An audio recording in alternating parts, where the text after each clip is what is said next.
Tributo. Historias que construyen memoria de la Shoah. כי ראיתי את דרכי נעלמת ביער סבוך בין קירות חורשים ובתוך האדמה המדממת. Bienvenidos oyentes de Radio Sefarad, estamos una vez más en este programa que nos acerca Cecilia Levitt, Tributo. ¿Qué tal? Hola Alex, buenas tardes. Bueno, un tributo que se suma a muchos otros ya y que en esta ocasión dedicas a Ottla Kafka. Ottla. Sí, Ottla Kafka, que en realidad su verdadero nombre es Otilia. Y esta, a lo mejor les suena el apellido, vamos a hablar de la hermana del escritor de Franz Kafka. Como digo, el verdadero nombre es Otilia, pero bueno, su familia cariñosamente la va a llamar Ottla. Ella nace en Praga en 1892 en una familia judía. Ella, Ottla, era la hermana más apegada a Franz y la más unida, podemos decir, y hubo mucha influencia, ¿no? Inclusive de Franz hacia Ottla y de Ottla hacia su hermano. Como digo, es la más joven de 3 hermanas que tiene el escritor. Una hermana se llama Eli y la otra Valerie, que la van a llamar Vali. Y había una diferencia de edad de 9 años entre Franz y Ottla, pero ellos crecieron como de manera muy cercana, como digo, muy unidos. Inclusive Franz va a escribir, dice que a pesar del amor hacia los demás, Ottla era la más querida con diferencia. El padre de Ottla había nacido en una población muy cerquita en la región de Bohemia Meridional. El papá era originario de una familia rural, judía, de carniceros, ¿no? Y que tenían frecuentes problemas económicos. Entonces, el padre de Ottla, finales de 1800, ya se establece por cuenta propia en Praga, y ahí, digamos que va a comenzar en el negocio textil y va a llegar a ser exitoso, va a tener una empresa con 15 empleados aproximadamente en el momento del nacimiento de sus hijos. Sin embargo, su madre era de una familia germano-hablante que pertenecía a la burguesía judeo-alemana. Era hija de Jakob Lowy, un próspero fabricante de cerveza. Entonces, como digo, provenía de una familia mucho más adinerada que la de su marido y tenía una educación más refinada. ¿No? En el ámbito donde ella se educó, la mamá de Ottla, era un ámbito donde había profesores universitarios, bohemios, artistas. Entonces, este matrimonio, los padres de Ottla, se instalan en Praga y van a pasar a formar parte de la alta sociedad de Praga. Y desde el comienzo, quien marca la educación de los hijos va a ser el padre, un padre bastante autoritario, y la madre va a quedar como relegada a un papel secundario, ¿no? En el aspecto educativo. Tanto Franz como Ottla se van a rebelar, ¿no? Contra las convenciones o contra las expectativas burguesas de su padre, que era un comerciante judío, y se van a apoyar entre ellos mutuamente en sus luchas por la independencia. Ottla, después de asistir a la escuela alemana para niñas, probablemente se va a trasladar a un instituto de formación privada, igual que sus otras 2 hermanas mayores. Y cuando completa su educación escolar, ella va a ser la única hermana que va a trabajar un periodo cortito de tiempo en el negocio de su padre. Pero finalmente, en contra de los deseos de su padre, pero con el apoyo de su hermano Franz, Ottla va a decidir que quiere trabajar en la agricultura. Y en 1917, cuando tiene 25 años, se va a hacer cargo de una granja de un miembro de su familia. Su hermano se va a unir a ella y entonces van a trabajar en los jardines. Tanto Franz Kafka como Otla van a encontrar allí un excelente ambiente. Franz para poder escribir y ella este contacto con la naturaleza que la hace muy feliz. En 1918 Otla quiere estudiar agricultura y comienza a buscar escuelas agrícolas, consigue catálogos, va a buscar orientación sobre cuál podría ser adecuada, qué colegio, qué escuela estaría mejor preparada, ¿no?, para aceptar a una estudiante.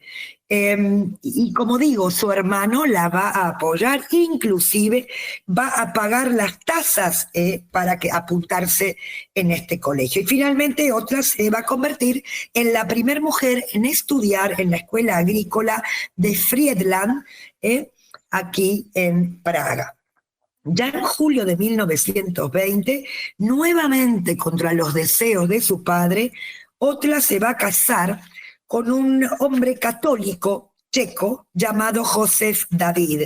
Este hombre era un amigo, un colega de Kafka, de su hermano, y entonces, bueno, el matrimonio se casa, su marido era un abogado, asume también la dirección de una empresa de compañías de seguro y ya en 1921 nace la primer hija de Otla y de Josef David, llamada Vera, que luego, vamos a ver más adelante, se va a convertir en profesora de deportes, en editora y en traductora. Y en 1923, apenas 3 años después, ya nace Elena. El matrimonio de Otla Kafka no fue feliz. Al marido de Otla a lo mejor le hubiera gustado llevar una vida más de clase media, mientras que Otla quería una casa en que las personas, socialmente desfavorecidas pudieran siempre tener un plato de sopa. Recordemos algo muy importante para mí de Checoslovaquia, que en 1918, cuando acaba la Primera Guerra Mundial, podemos decir que ahí nace oficialmente Checoslovaquia. Había provincias, estas provincias checas de Bohemia y Moravia, habían pertenecido a lo largo de 400 años a la Casa de Austria. Durante siglos en las provincias checas convivieron eslavos, germánicos principalmente, pero también vivían allí judíos, rutenos, húngaros. Y ya en vísperas de la ocupación alemana había 136 comunidades judías en Bohemia, Moravia y en Silesia. La población judía en su totalidad eran 118.000 personas, almas, y ya hacia 1930 más del 80% de los judíos de Bohemia, de Moravia y de Silesia vivían en ciudades. Aquí los judíos tenían un papel importante en la economía y, como digo siempre, contribuían en todas las esferas de la actividad cultural. Entre ellos hubo muchos autores sobresalientes, ¿no?, como Franz Kafka, Max Brod, Franz Werfel, por citar algunos, ¿sí? En general, los judíos eran aceptados como iguales en el Estado checoslovaco, ¿no? Pero la situación va a cambiar después de la anexión llevada a cabo por los alemanes. Como digo, Hitler llega al poder en los años 30 en Alemania, que era el país vecino, y la cosa se va a ir poniendo cada vez peor, y en marzo del 38 Hitler anexiona a Austria, al Reich alemán, y ahora se va de frente para también solucionar el problema checoslovaco. Hitler tiene muy claro que en el centro de Europa jamás podría existir un Estado eslavo, y entonces, finales de 38, se va a convocar una reunión de urgencia en Múnich. Van a asistir el primer ministro de Francia, Inglaterra, además de Mussolini y Hitler, ¿vale? Y ahí, ¿qué se decide? Que para salvar la paz de Europa y del mundo era necesario que Checoslovaquia cediese una tercera parte de su territorio a los alemanes. El problema fue que Checoslovaquia ni siquiera había sido invitada a esta reunión. Por eso se la ha denominado a esta reunión las traiciones de Múnich. Ahora Checoslovaquia, pese a contar con un ejército profesional, decidió acatar este fallo para evitar muertes y masacres de civiles. Esto podemos decir que sería el comienzo del fin de este joven Estado. Entre el 39 y el 45, el Estado checoslovaco va a quedar bajo ocupación alemana, formando parte del Tercer Reich. Comienza así, como dije, una de las etapas más duras de la historia del país, puesto que a los pocos meses ya va a estallar la Segunda Guerra Mundial.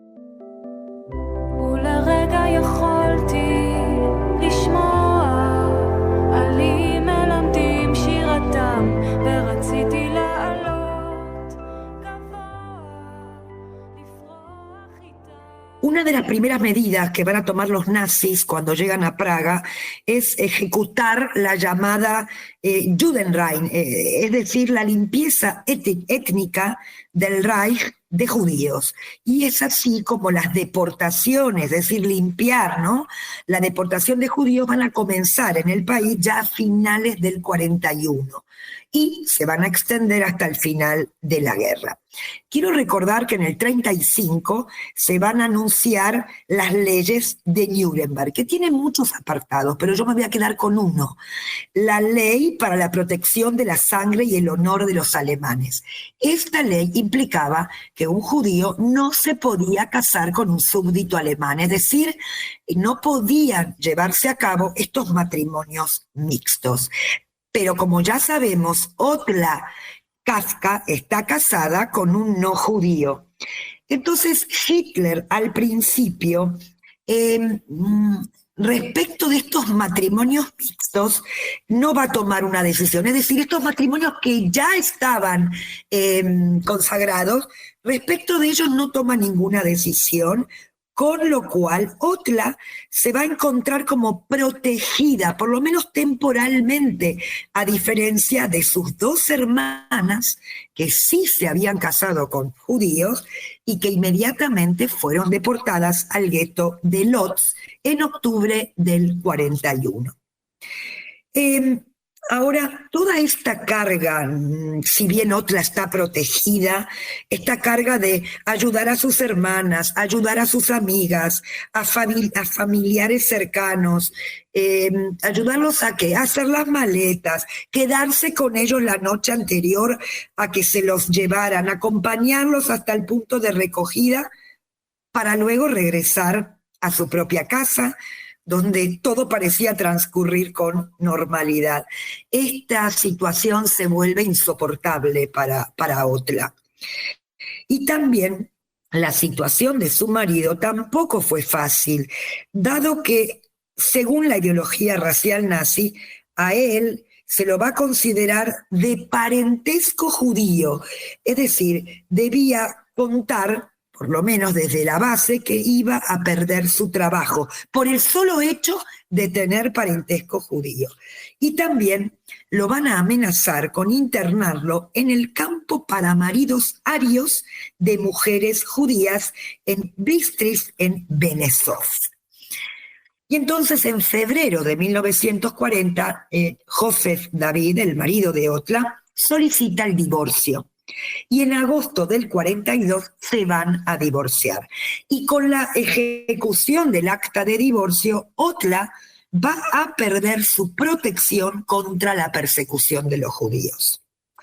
Y es así como muchos otros judíos de Praga, Otla va a ser deportada primero al campo de concentración de Theresienstadt, ¿no? Esto es el gueto campo de Terezín.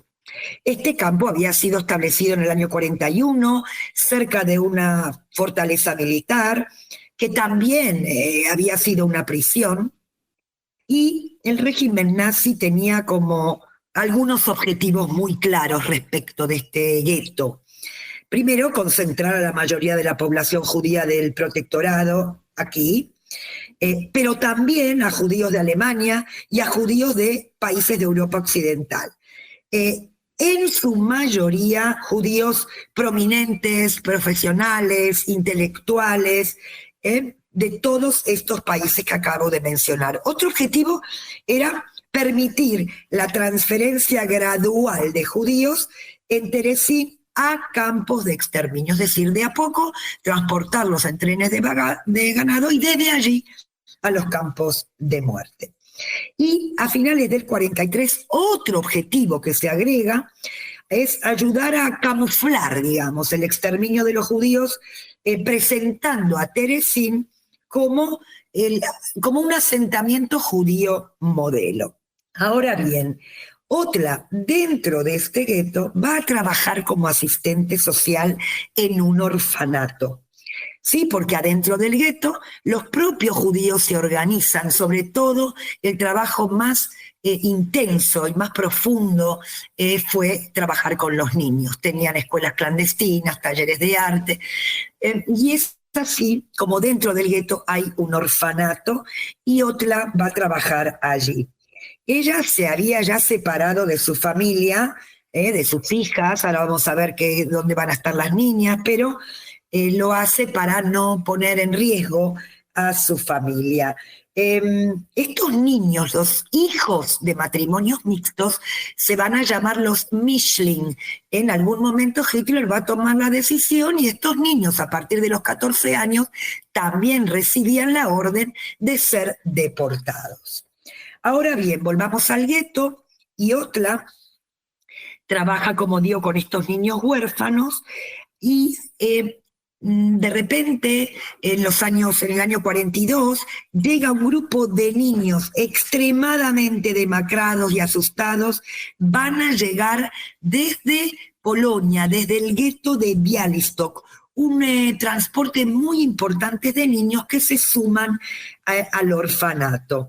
Ahora, es importante decir que Otla va a poder escribir cartas a sus hijas, pero sus hijas tienen prohibido ingresar al gueto porque, como digo, eran mitad judías. Estas niñas se van a mudar con un amigo, Karel Proza, que es un amigo de la juventud de Otla. También era un admirador de Kafka, y las niñas van a sobrevivir a la guerra.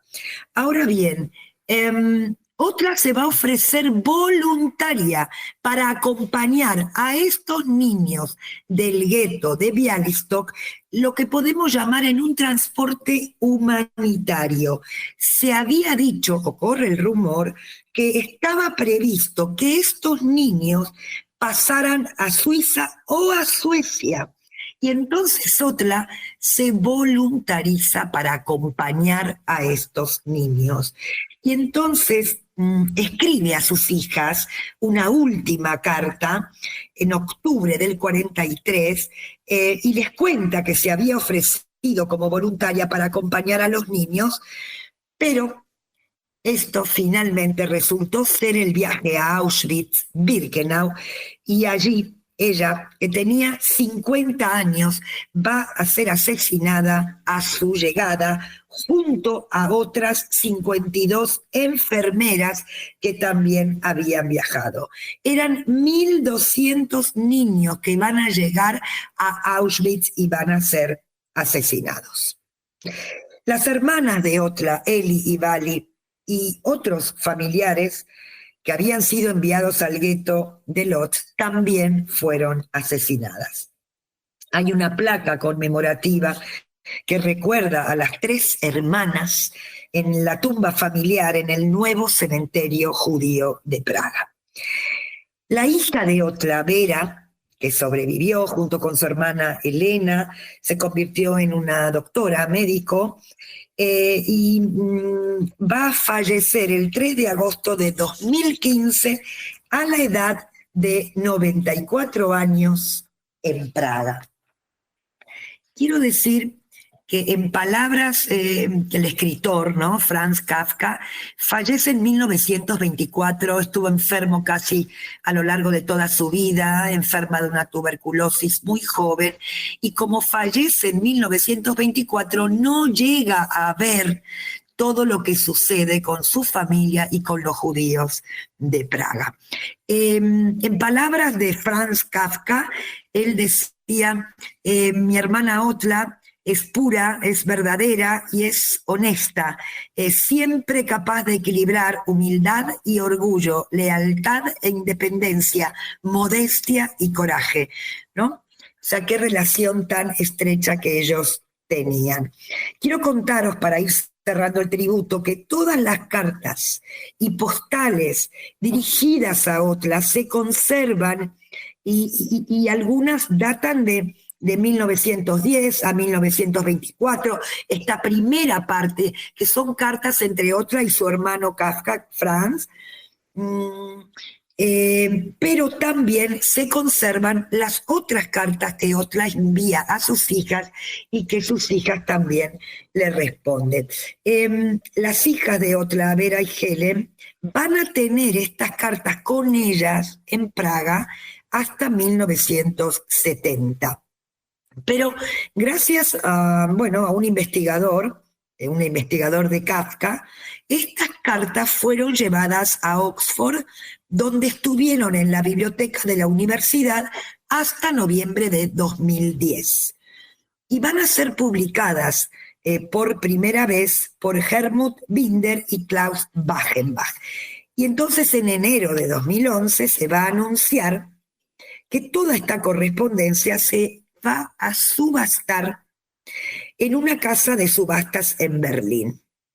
Y es así como al poco tiempo, en febrero de 2011, el Archivo de Literatura Alemana de Marbach esperaba, poder adquirir esta correspondencia con apoyo privado. Pero finalmente el Archivo de Marbach y la Biblioteca de Oxford adquirieron conjuntamente la correspondencia en abril de 2011.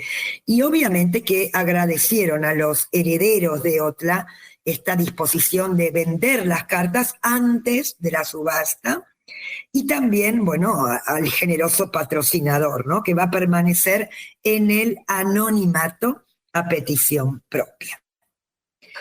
Bueno, como dije, para cerrar el tributo, pienso en una familia absolutamente devastada, destruida. Pienso en estas cartas también, que obviamente hoy se pueden encontrar en libros, están editadas, pero pienso en lo valiosas, ¿no? Estas cartas que reflejan, por un lado, el vínculo de estos hermanos y también el vínculo de madres e hijas, que por un lado, como digo, refleja el vínculo, pero por otro lado cuenta o testimonia, digamos, el contexto histórico en el que les tocó vivir. Y esto es una prueba ineludible, ¿no? En la que damos cuenta, podemos investigar, podemos profundizar acerca del trato, acerca del odio hacia los judíos, específicamente en el protectorado de Bohemia y Moravia en Praga. Pues como siempre, Cecilia, te agradecemos que acerques estas historias aquí en este tributo a Radio Sefarad. Hoy hemos contado con la de Otla Kafka. Nos escucharemos la semana próxima. Les esperamos aquí en Radio Sefarad a todos ustedes y también, por supuesto, a ti, Cecilia, para conocer más historias en este tributo. Un abrazo, Alex. מכל כאביי, מכל בדידותי.